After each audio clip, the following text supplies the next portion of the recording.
Next one I'm going to look at is 2011 question 3b, and it says simplify as far as possible. And here's our expression.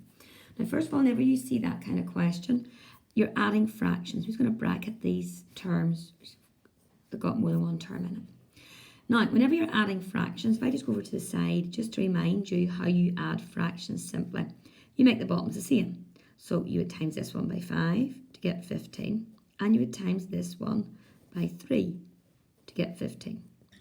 Once you got the bottoms the same, you would times the top by the same number. So you times that one by 3 on this side.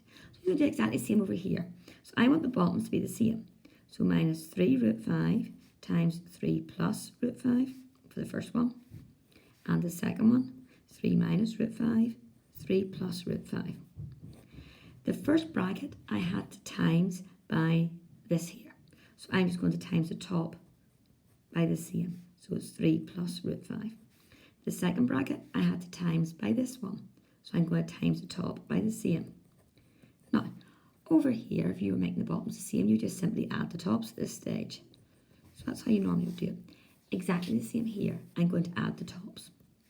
But while I'm doing it, I'm going to times out the brackets at the same time. So 6 plus 2 root 5 plus 3 root 5. Always put the ordinary number first. Plus an ordinary 5. Now the second bracket. Plus 15 minus 5 root 5. The bottoms are the same, so I can just put that in there. 3 add root 5.